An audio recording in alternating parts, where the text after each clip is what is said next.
Hello everyone, and welcome to the official tutorial for Phoenicx QCPlotter Pro. My name is Hansen. By trade, I am a laboratory technician working with the exact same daily quality control data that you do. But I have also always been a massive tech enthusiast. Because of my love for software and my experience in the lab, I decided to combine my two passions and build a QC tool specifically designed for people like us. I built this because I noticed a major problem in our industry.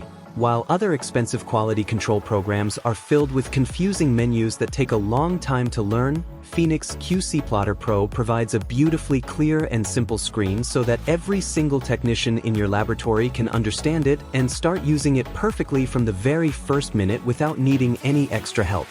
And best of all, the way it captures and logs your data effortlessly satisfies the strict documentation and audit requirements for ISO, NABL, and NABH laboratory accreditations. In this tutorial, I'm going to walk you through our complete workflow, from your very first login, to entering daily values, checking your Rejection charts, and printing professional compliance reports. Let's get started and see just how beautifully simple QC tracking can be. First time setup and login. After you install and open Phoenicx QCPlotter Pro for the first time, you will be greeted by this screen. Here, you need to create a username and password, which will serve as your primary admin account. For this demonstration, I'll create one and log in as Hansen. Customizing the application. Once logged in, let's customize the application. Go to the Tools and System menu. Under Application Appearance, you can choose from a variety of beautiful light and dark themes to suit your laboratory's lighting. Next, under Laboratories Institution Details, you can add your lab's official information. For example, I will enter Phoenicx Laboratory. As you can see, this name immediately appears at the top of the application and will be professionally displayed on all of your PDF reports. Registering QC materials and parameters. Now, let's register our daily quality control materials. You simply enter the QC name, lot number, and QC level. I'll enter a few examples here. Moving on to the Assay and Parameter menu, we can add our test parameters. Enter the parameter name and its unit. Then, enter your t-target. This is mandatory if you want the software to calculate Six Sigma metrics later. If you aren't sure what your T should be, you can easily reference standard guidelines like CLIA 88, EFLM Biological Goals, or CAP Peer Group Limits. I'll go ahead and add a few parameters now. Daily data entry and Westgard rules. With the initial configuration complete, we are ready to enter our routine daily values. Navigate to the Test Directory menu, where you will see your workspace tree. Select the year, then the month, and finally select your parameter and its associated QCs.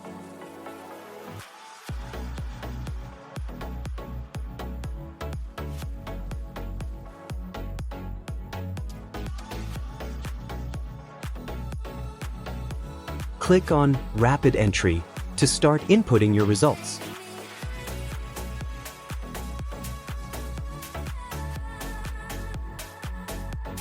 You can continuously add values rapidly just by hitting the Enter key. Notice how the Rejection chart plots the data in real time as we type. Look here, the software just detected an IQC issue, a 1-2S warning. The system immediately displays the possible reasons for this warning and suggests corrective actions. Right below that, you can clearly document the exact action you took to resolve it.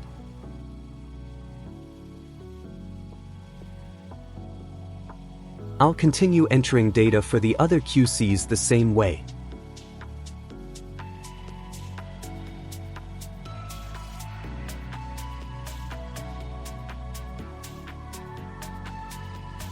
Data Log and Safe Data Rejection. Next, let's look at the Data Log tab. Here, you can review all the values you've entered, along with their calculated z-scores and any documented kappa actions. You can also easily edit any values if needed. Let me show you how to safely reject an outlier value. To demonstrate, I'll edit a value so that it falls completely out of range.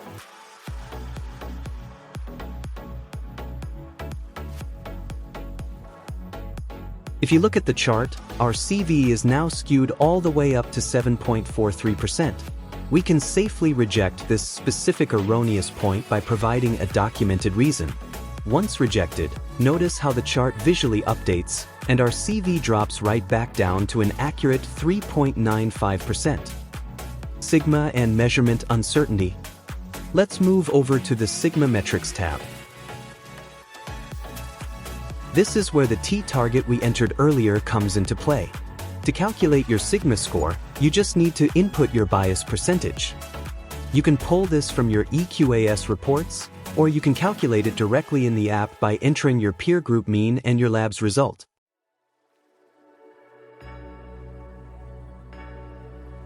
Once calculated, the software instantly generates your Sigma metric.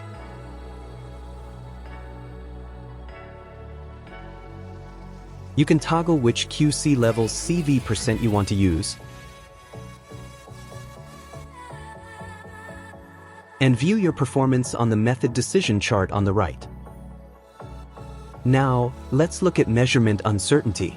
Just like with Sigma metrics, you can select your CV source to calculate standard uncertainty.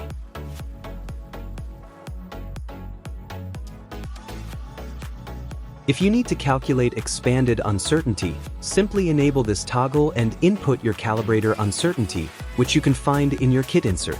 The system automatically calculates your expanded uncertainty and breaks down all the components in a clear visual chart.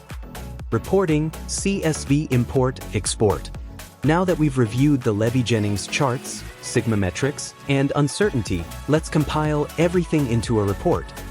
You can easily print this or save it as a PDF, using these checkboxes to customize exactly what information is included.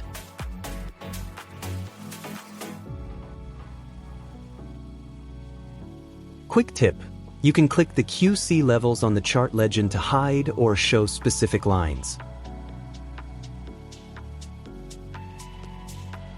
The software also allows you to export your data as a CSV file or import external data.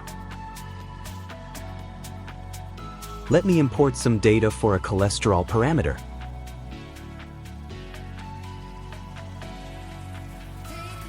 Notice that the Sigma metric isn't showing up for cholesterol yet. That's simply because we didn't set a t-target for it during our initial setup. We can easily jump back to the settings, add the t,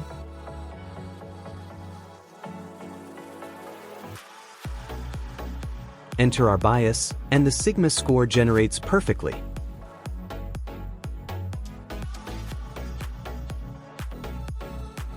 User management. Next up is user management.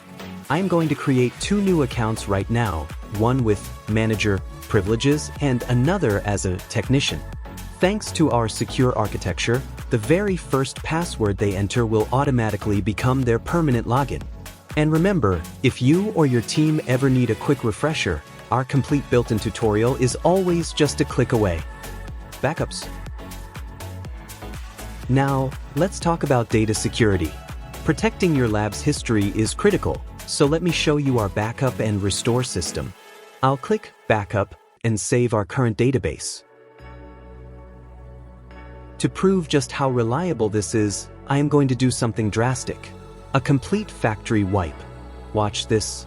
The lab data is instantly cleared out, but notice how our secure user accounts remain perfectly intact. Now I will click Restore, select the backup file we just created, and just like that,